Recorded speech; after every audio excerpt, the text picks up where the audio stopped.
Sadaqallahul azim wa sadaqan nabiy rasuluhul karim wa nahnu ala dhalika minasy syahidin wasyakirin. Ilahi anta maqsudi wa ridhaka matlubi, a'tini mahabbatak wa ma'rifatak. Jamaah sidang pendengar sekeyakinan seakidah yang kami muliakan, marilah sama-sama di awal perjumpaan kita pada siang yang berbahagia ini kita memuja dan memuji Allah yang telah memberikan kita kesempatan untuk bisa hidup dalam nuansa bulan Rajab, di mana banyak sahabat kita, saudara kita yang mereka berharap bisa hidup dalam bulan Rajab tahun ini, tetapi Allah punya kehendak yang lain. Banyak di antara mereka yang sudah menghembuskan nafas terakhir alias tidak bisa lagi hidup bersama kita. Salawat dan salam marilah sama-sama kita hantarkan keharibaan baginda Rasulullah sallallahu alaihi wasallam, seorang nabi yang beliau sederhana hidupnya, tetapi Allah memberikan jaminan, memberikan legalitas, bahkan memuliakan beliau sehingga dari dalam perjalanan Isra dan Mi'raj beliau mampu menembus angkasa luar hingga ke Sidratul Muntaha berjumpa dengan Allah dan dititipkan ibadah solat. Salawat dan salam kepada al dan sahabat keluarga beliau sekalian, kepada para alim ulama mutaqaddimin dan mutaakhirin yang muktabar kedua-duanya. Uronyo, urang silan Bandung, jemaah sekalian, saat berbicara menyangkut dengan alim ulama, kita sedang dibuat khawatir dan gundah karena ada seorang ulama karismatik yang tua dalam kondisi terbaring di rumahnya, kondisi sakit. Doa kita hari ini sebagaimana yang disampaikan oleh Tengku Arif tadinya, semoga zikir kita akan menjadikan beliau sembuh dan sehat kembali guna mengentaskan keawaman bagi kita semua. Yang kami hormati Ahlul Bait, Tengku Haji Zarkashi dan keluarga. Yang kami hormati Tengku Abdul Haris dan Tengku Arif Rizkil Ula. Kepada seluruh jamaah yang tidak mungkin disebutkan namanya satu persatu, insya Allah semuanya kita akan dimuliakan oleh Allah. Dan melakaiwa Allah uronyo tadu di rumah yang mulianya, bangunan rumah ini, bangunan majelis taklim Banat Jannati ini akan menjadi saksi satu waktu Allah kumpulkan kita semua dalam surganya Allah. Amin, amin ya rabbal alamin. Persilan Bandung nyong bahata Indonesia, bahasa Aceh. Kada beki urang pulau tinggal bini jalan Medan Banda Aceh. Jamaah sekalian, kita bukan ingin bercerita tentang bagaimana proses Isra Mi'rajnya Nabi, tapi dalam durasi waktu yang sangat singkat ini legitanyo akan tacok ibrah dari perjalanan Isra dan Mi'rajnya Nabi Muhammad. Yang pertama, perjalanan peristiwa Isra dan Mi'raj ini merupakan sebuah momentum di mana Nabi Muhammad sebelum diangkat untuk berangkat ke Sidratul Muntaha, Nabi Muhammad melewati proses yang sangat pahit, proses yang sangat pekik, proses yang sangat retir, yakni diberikan cobaan secara silih berganti terhadap kehidupan Nabi Muhammad. Contoh Tengku, sebagaimana yang kita maklum bersama, Nabi Muhammad sebelum diberangkatkan Isra dan Mi'raj, beliau melewati tahun Amul Huzni, di mana tahun Amul Huzni-nya merupakan sebuah tahun Rasulullah diberikan cobaan yang sangat maha dahsyat. Silakan ke depan terus.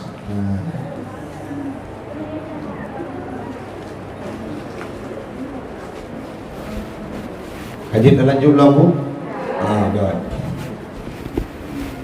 Nabi Muhammad melewati masa pahit, pekik, retirnya kehidupan. Kapan? Saat beliau sebelum diisra' mi'rajkan oleh Allah, Nabi Muhammad ditimpa dengan cobaan yang maha dahsyat. Nanti cobaan kepada Nabi yang paling pit dalam tahun Amal Khuzni, meninggai istri tercinta. Sonan promo Nabi Khadijah. Uronyo ramai yang pegah bu. Nabi Muhammad tidak setia. Nabi Muhammad itu banyak istrinya. Orang yang tidak paham terhadap sejarah akan menceritakan hal tersebut, tapi menyatakan pahami Nabi Muhammad hana menikah dengan inang yang lain selama Khadijah itu hidup. Maka uronyo menyeperle tak ikuti Nabi Muhammad, artinya kita harus membuktikan kesetiaan.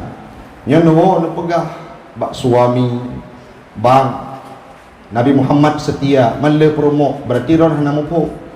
Nabi Muhammad tidak pernah menikah dengan perempuan yang lain selama Khadijah masih hidup. Maka punya perle kawin lain, pre mati dong ini. Bagaimana sepak terjang Khadijah dalam kehidupan Nabi Muhammad, bu? Saat pertama Nabi Muhammad menerima wahyu di Gua Sur, beliau di Gua Hira menerima wahyu, apa yang disampaikan turun Nabi Muhammad. Getren Nabi menggigil kedinginan.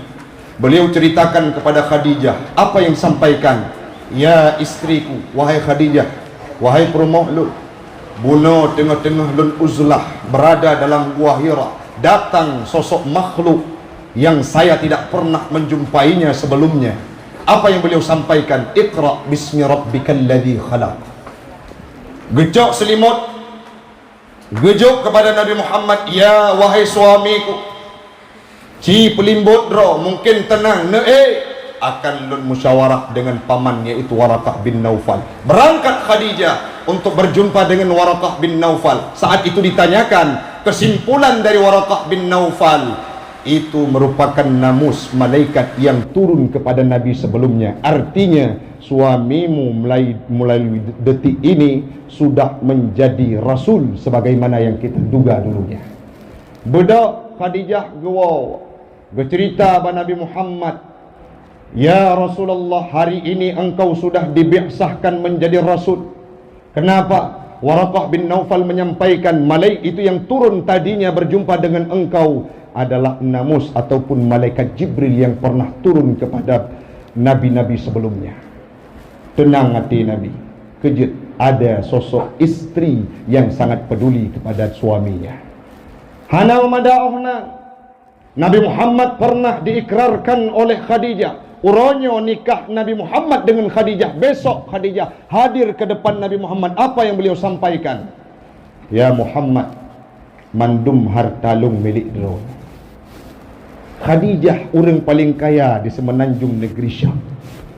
Maka uronyo bu, tanyo yang golong-golong kawin ataupun yang kali kawin, bayangkan nikah kita dengan sosok pemuda yang tidak punya kerja dulunya. Menikah tanyo orang kaya, nak kedai tiklu mau pintu. Orangnya moto cukup lu. Kata jetkeun kira-kira. Lu nikah ronyo nyobang mandum hartalung milik dro. Kedai je milik drone, motor je milik drone. Nanti jetkeun bu akal survei membuktikan jawaban yang sama dimanapun Ustaz Taufik ceramah. Bahkan hana jetkeun bu kawin lain Ustaz. Yo masalah yang sedang dihadapi. Artinya sebegitu dahsyatnya pengorbanan Khadijah. Yang selanjutnya Khadijah pun pernah neken nih, ya Rasulullah, sudah habis hartaku untuk perjuangan Islam ini. Orangnya hana puale lonjok sumbangsi untuk engkau membawa ajaran Islam. Yang ada hanya tubuhku. Andai kata long meninggal dunia, bekali Khadijah nijak lidron lumia ajaran Islam, na saboh kruang yang hana jembatan neku kubulung kepu ya Khadijah ngecok tuliung mengikat ngentalo nekugat sebagai jembatan untuk engkau membawa ajaran Islam. Itu kalimat yang diungkapkan berderai air mata, membuktikan kesetiaan Khadijah kepada Nabi Muhammad. Nauh Nabi meninggal Khadijah, begang nak kau dah. Uronyo kakek, timulun kakek. Yang lain juga telpon orang lain. Nyo siap-siap juga. Orangnya meninggal, singo katu bapak kau untuk menikah. Suami orang lain. Ino alhamdulillah, age nyanci. Khadijah membuktikan kesetiaannya kepada Nabi Muhammad sehingga saat Khadijah meninggal dunia, Nabi Muhammad hilang separuh gairah kehidupannya. Kapan itu terjadi? Dalam tahun Amrul Huzni. Yang kami pegak dumnapit Nabi waktu sebelum Isra dan Mi'raj. Beliau ditenangkan oleh Khadijah, berangkat dari usahanya dari nol, gedampingi le Siti Khadijah sampai Nabi menjadi Rasul dengan penuh ketabahan. Bahkan Khadijah itu tidak memerlukan teori dari orang lain. Waktu Nabi Muhammad mendeklarasikan dirinya sebagai Rasul, Khadijah tidak berpikir panjang untuk membenarkannya. Menyadari yang pegah, wahai Rasulullah, saya sami'na wa ata'na. Sebegitu dahsyatnya pengorbanan Khadijah kepada Nabi Muhammad. Waktu sebelum Isra Mi'raj, Khadijah meninggal dunia. Sedih Nabi Muhammad luar biasa. Orang yang paling dicintainya setelah ibunya adalah Siti Khadijah. Khadijah meninggal dunia. Luar biasa kesedihan yang tertimpa dalam hatinya Nabi Muhammad. Mungkin ayona di antara kita yang bisa membayangkan mesuronyo nasidro suami yang sangat kita cintai. Tiba-tiba beliau kembali ke hadirat Allah Ta'ala. Tanyo masa udip anak pernah gede, gejaga, gesato, segala kebutuhan diberikan dalam hidup kita. Baik itu finansial, walian gejuk bakbut gedanyo, watena perlek senang, dipenuhi semuanya oleh suami. Siapa hati yang tidak terlukai kalau pasangan hidup itu meninggal dunia? Dan itu bisa kita bayangkan dalam kondisi Nabi yatim piatu, tidak punya seorang keluarga yang peduli terhadap kehidupan beliau. Yang ada hanya Khadijah dengan Abu Talib. Khadijah meninggal dunia. Nah, sedih Nabi ini. Yang kedua, meninggal Abu Talib. Tradisi di Arab jamunnya kepala suku kita aman, Bu. Di tempat kita juga demikian. Menyana kepala suku kita akan terlindungi. Siapa kepala suku pada waktu itu? Abu Talib sebagai pengganti pada Abdul Muttalib. Selama Abu Talib hidup, walaupun dalam riwayat beliau tidak menganut agama Islam, tetapi Abu Talib gepesang tubuh. Dalam riwayat hadis yang lentuan baca, Abu Talib pernah nekun ngedeng watekatruk masa embargo terhadap umat Islam. Saat itu Abu Talib berdiri tegak berkata, menyeperle sikret bule Muhammad duruh, maka siap tubuh lon juk ketano. Kalau engkau mampu melewati diriku, baru engkau sentuh Muhammad. Artinya getim mati demi perjuangan Islam yang dibawakan oleh Nabi Muhammad. Sedemikian rupa perjuangan yang dilakukan oleh Abu Talib. Tiba-tiba dalam tun Amrul Huzni, Abu Talib juga meninggal dunia. Orangnya ini lagi nyanyi. Nah, orang yang memfasilitasi semua kehidupan kita.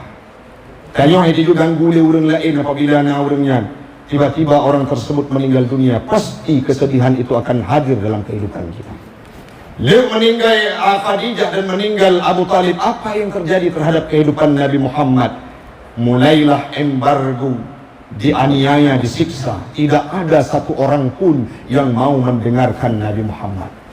Nantiho kejak Nabi gebudak berangkat ke kota Taif. Yang pedum bulin yang kali kerti rombongan keluarga yang haji pernah singgah ke Taif. Taif itu menjadi saksi bisu kepahitan perjalanan dan perjuangan Nabi Muhammad sebelum proses Isra dan Mi'raj. Berangkat Nabi dengan Zaid bin Harisah, setiba di kota Taif. Rupanya orang-orang yang ada di kota Taif, nama suku tersebut suku Saqif. Itu yang terjadi. Nabi kedek mesidra urung kantin primun. Sejak Nabi kota Taif tidak ada yang mau menawarkan tempat tinggal, tidak ada yang mau menyapa beliau, hanya orang BI gratis. Tetapi berdiam diri Nabi Muhammad selama 10 hari, satu manusia pun tidak mau open terhadap keberadaannya. Waktu orang kesipluk gukun Nabi Bak Zaid bin Harisah. Anak pun dah tinggal, tanya Imam Zaid. Kejut ya Rasulullah, tidak ada yang mau peduli kepada kita. Rupanya suku Saqif itu sudah terprovokasi oleh Yahudi kafir Quraisy yang tidak senang terhadap keberadaan Nabi Muhammad. Singkat cerita, si pelukura Nabi di kota Taif, tidak ada yang peduli. Nabi ingin pulang. Nabi kebayangkan bahawa gua manteng kota Mekah. Waktu gena gua itun li pembesar suku Saqif. Muhammad, engkau datang tidak kami undang. Engkau pulang harus membawa imbalan. Kebayangkan Nabi nyo imbalan tangga. Rupanya bu, di pedang anak muda yang tubuh tegap, dua banja diatur saf. Di tangan mereka nabat tabuh-tabuh genggam. Silakan Muhammad, engkau keluar dari gerbang kota Taif ini. Kami tidak perlu agamamu. Kami tidak mau peduli terhadap ocehanmu. Nabi Muhammad melangkahkan kaki. Tahu ibu apa yang terjadi? Waktu Nabi negrak tapak, kesentak langkah Nabi bak kano, waktu nyantruk anak bate dari unun kenang muka Nabi. Dumna pet ustaz sila bayangkan masuronyo. Lon kaumu kada ke 10 tun, kurang don yang 50 tun, yang 60 tun. Pernah tidak kita ditimpakan dengan batu? Hana pernah murid tanya lagi. Tapi Nabi Muhammad bukan satu hujan batu diterima di kota Taif. Kalau darah Nabi Muhammad tidak hanya dari kanan, dari kiri pun datang. Akan batai yang itu. Tidak ada pemuda-pemuda Taif tadi. Dari belakang itulah Nabi melungkop ke mirah wajah Nabi. Baju Nabi putih seperti bajunya Ustaz Arif.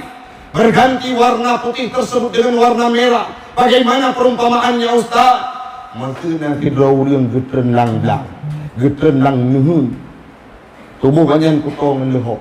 Gebedah geberangkat geik atau marma warna putih tinggal luhok dilikut. Laginya ke perumpamaan darah Nabi meninggalkan kota Taif. Jejak langkahnya itu menjadi saksi kepahitan perjalanan Nabi di kota Taif sebelum beliau berangkat Isra dan Mi'raj. Yang perlu pegahu nyopet nyomandum gejuk oleh Allah Ta'ala ke Nabi berada pada titik terendah sebelum beliau diangkat Isra dan Mi'raj. Wata Ibrahim Ustaz uronyo le cobaan biarkan. Tanyo kecoba hanape, tanyo kecoba hudip morat mari. Kadang-kala sempit dalam kehidupan biarkan. Inna ma'an usri yusra. Dalam kepahitan itu akan hadir kesenangan. Nabi Muhammad kami dicoba oleh Allah Ta'ala. Mesti doa manusia pun hanatin dengan Nabi watenyan. Tiba-tiba pada malam Isra keangkat oleh Allah Ta'ala.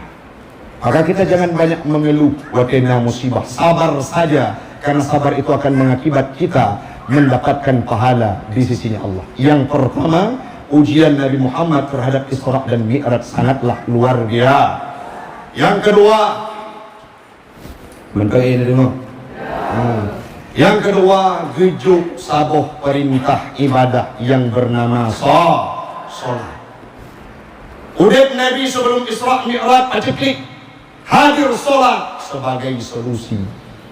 Maka orangnya lagi tanya seandainya wadah sembahyang dalam jid solusi salat yang kita kerjakan patut dipertanyakan. Kiban sembahyang lu. Sedangkan dalam Al-Quran nekun li Allah Ta'ala inna salata tanha anil fahsya'i wal munkar. Sembahyangnya mampu mencegah kemaksiatan dan kemungkar. Gekun li Imam Al-Qurtubi dalam tafsirnya, orang yang sembahyang lam tantahu salatuhu anil fahsya wal munkar, sembahyangnya kalau mampu mencegah kemaksiatan dan kemungkaran, nekun li Nabi fala salata lahu. Hanya kira sembahyang bagi orang yang makin sembahyang mupat kegop makin tegah. Hanya kira sembahyang bagi orang yang makin sembahyang namimah makin tegah. Adanya sirik, adu domba, iri terhadap kehidupan orang lain, saling mengunjing, kemaksiatan yang dilakukan makin meningkat. Fala salata lahu. Hanya yul sembahyang yang katanya kerja cuma sekedar gugur rutinitas kewajiban saja. Contoh Ustaz semayang yang hana makna. Age semayang terawih bulan Ramadan. Ilang belum ada rakaat main terawih. 20, alhamdulillah. Yang paling menjadi adat dan budaya di kalangan masyarakat semayang tarawih kalian sawadengimu. Namanya tempat-tempat yang tajam, ramai jemaah. Miwa minah, miwa romlah, contoh ini. Baino. Yang menyerjak semayang tarawih dalam bulan Ramadan, kalian malamnya pengumuman song ke imum. Engkau Abdullah tajam batu, gijak masjid. Roh kedai masjid, rupaji watai kedengar takbir kalain. Allahu Akbar, takbir feminin. Yang mak kulahkan bu lain kat imum malamnya. Kepada kedai masjid, kedai masjid takbir bah kadum Fatihah saja. Rupaji ku imum tim safari hafai Quran leploju yang ku arif ku Abdul Haris. Bismillah lagi qari Darwin Hasibuan. Bismillahirrahmanirrahim. Di jamaah bono wa minah dengan wa arumlah latih dengan semayang tingkat nyopoh 12 tahun. Alin yang baca ayat barakat pun hana tanggung-tanggung surah Al-Baqarah. Alif Lam Mim dzalikal kitabu la raiba fihi hudan lil muttaqin. Kebayang aju nyorak sawut rumah. Rakaat kedua Yasin. Latih jemaah hana khusyuk linya. Latih jemaah hana utang kuimu.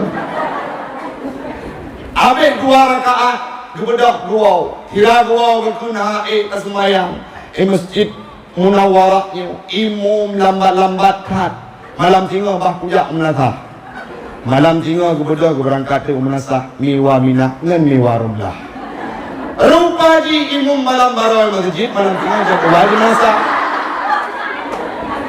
waktu tu kudi menasah bagi dengar terkebi imum start lagu dengar kesemayang ku imum kamu kata Tuhan nyo bertajam baju kebalik pola ledeng ku imum dari ayat panjang kebalik ayat panik Fatihah sabung nafah agak eler tu anak mil ikut tancap gas Pak Imam baca ayat kebalik surah yang paling panik dalam Al-Quran surah apa? Al-Kawthar. Mari urang ajak budak baca dengan ku imum Bismillahirrahmanirrahim inna wow biasa ayat panjang inna 5 minit mentang inna anak minit kagatai tubuh hidup inna itambu inna lillahi wa inna ilaihi raji'un. Nak khusyuk kemayang-yang bu lagi-lagi yang corak kemayang tanya pertanyaan akan tengkulu makin lo sembahyang makin lo maksiat gujuk peng lelaka untuk belanja tengah gujuk peng tak pegah abang tetangga tak cok peng tak ikat bak ujung ijabatik tak cok ijabatik tak perlu gada hak itu ngurut kita oka peng gujuk lelaka belum pajang tinggal tu Allah baru tu bakbar baru Allah bak ujung ijabatik kemayang hana jadi tak kalian peng dia. Seperti itu solat yang kita kerjakan maka disampaikan oleh Nabi fala salata lahu hana nilai salat sebagai penutup bu sembahyangnya untuk nalom lu zikir untuk kita lanjutkan kembali ini sebagai iftitah sebagai penutup motivasi dan semangat yang luar biasa ngasih tokoh yang bernama Dr. Fidelma. Jadi macam ada. Dr. Fidelma itu siapa Ustaz? Ahli neurologi ataupun bahasa katanya biologi. Beliau fokus pada transfusi darah kepada urat-urat saraf manusia. Singkat cerita, beliau meneliti terhadap saraf yang ada di otak.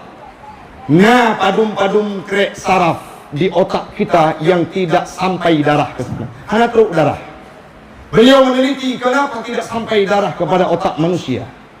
Rupanya dilakukan penelitian hanya satu jawaban baru truk darahnya wate manusia melakukan gerakan sujud. Sujud manusia dalam jangka waktu kurang lebih beberapa detik dibutuhkan oleh urat saraf yang ada di otak, darah sampai ke sana. Beliau meneliti, rupanya ada sebuah ibadah yang dilakukan oleh umat Islam yang namanya solat. Dalam gerakan solat, nah sujud, yang terjadi terhadap Dr. Fidelma. Beliau meninggalkan agama sebelumnya, memilih menganut agama Islam karena faktor gerakan sujud sinkron dengan ilmunya kamong Islam. Orang lain yang punya intelektual yang tinggi, beliau meninggalkan agama sebelumnya. Kenapa? Karena Islam itu sinkron dengan kehidupan beliau. Wudhu yang dilakukan oleh umat Islam diurah jarokat dari ujung hingga ke notrok basiku-siku. Walaupun naurung yang kubur gerah dari siku uyuk, tapi yang sunnahnya dari ujung jaro ke uyuk. Rupanya itu dipraktekkan oleh dokter ataupun tim-tim kesehatan sekaliber internasional. Waktu sebelum dilakukan operasi bedah, mereka harus cuci tangan, ikutin lagi. Itu di mana didapatkan? Dalam gerakan wudhu. Maka Islam ini sangat padat dan syarat dengan kelebihannya. Menyatakan sembahyang, insya Allah akan makmur. Orangnya yang terjadi behlung, behdon, kena mendum. Apa yang terjadi? Kita masih mencari waktu luang untuk beribadah. Tapi yang beribadah Ustaz, bukan mencari waktu luang, tetapi meluangkan waktu untuk beribadah. Tengah tamekat di azan di masjid, ubah ya masjid ataupun tunaikan solat. Sedang sibuk kita dengan aktivitas, tinggalkan duniamu untuk beribadah kepada Allah. Buat mereka menunggu terhadap perjumpaan kita dengan Allah Subhanahu wa taala. Nah, sidro tokoh penyanyi yang kita pegah ulama kan biasa. Penyanyi yang tenar di si Komang, yang nyanyi Komang. Tapi ada cerita yang menarik. Beliau mendapatkan fasilitas dari Allah Subhanahu wa taala sekarang. Kenapa? Karena beliau membuat dunia itu menunggu. Watena buat kubah buat kemayang leparin penting. Beliau menjaga solatnya. Alhasil sekarang dunia yang mengejarnya, bukan beliau yang mengejar dunia. Maka orangnya melalui momentum Isra dan Mi'raj ini, apa yang perlu kita perbaiki? Yang pertama sekali, jadikan solat sebagai solusi terhadap permasalahan kehidupan kita semua. Siap, Bu? Nah, bulan Rajab, bulan Syakban sebagai agenda latihan kita menyambut datangnya bulan suci Ramadan. Menyajina wa kasering sembahyang. Baik sampai tradisi dan budaya di kalangan masyarakat yang tadengo jamun. Sembahyang pucuk rambut benguhna kan seput menyebar di kalangan masyarakat kita. Jangan. Nyolong tanyam sebagai penutup. Kira-kira maksud paling rayu yang gepubut di masyarakat di Aceh, di Kota Luksamawai, di Blang Pulaunya Kuadra, Bu. Rata-rata waktu itu tanya, Ustaz, Bu, ini jamin keluarga Ron terbebaskan dari zina. Masih ada keluarga yang terbebas dari zina? Banyak. Keluarga Ron naruh dalam judi. Ustaz, ani lung soleh mendum, hanaruh dalam judi. Korupsi bisa saja tidak termasuk. Pembunuhan, begal-begalan, banyak kemungkarat-kemungkarat yang kita dapat memastikan keluarga kita masih selamat. Tapi kita dah begini. Lepah katanya yang masih. Jauh dari pertanyaan, mampu ngejamin Bu keluarga Ron terbebas dari dosa meninggalkan sholat? Kita terbata-bata kalimat, rasanya tidak mampu kita jawab. Ustaz, lu sembahyang, anu nyekiban. Anu ilung sembahyang, lako nyekiban. Oh suami lu sembahyang Ustaz. Mertuamu, menantumu, abangmu, keluargamu. Kadangkala hampir jarang kita dapatkan satu keluarga itu tidak terbebaskan dari dosa meninggalkan sholat. Kesimpulan, kemaksiatan tertinggi yang dilakukan oleh masyarakat kita adalah meninggalkan sholat. Menyetujui sembahyangnya sudah sadar tidak akan ditinggalkan. Masjid hanya tuah pepegat pengumuman kuno. Tapi hari ini yang kita sayangkan, masjid hanya satu ataupun dua saf, yang lainnya menyebar di warung kopi atau hiburan dunia yang lainnya. Padahal meninggalkan sholat minal kabair, bahkan etapu harus dipenggal kepalanya apabila sengaja dan tahu bahwa meninggalkan sholat itu haram, dengan konsekuensi beratnya meninggalkan sholat. Semoga kita Bandung akan ke urang yang muqimis sholat, mendirikan sholat, tidak meninggalkan sholat, dan sholat itu menjadi solusi dalam kehidupan kita.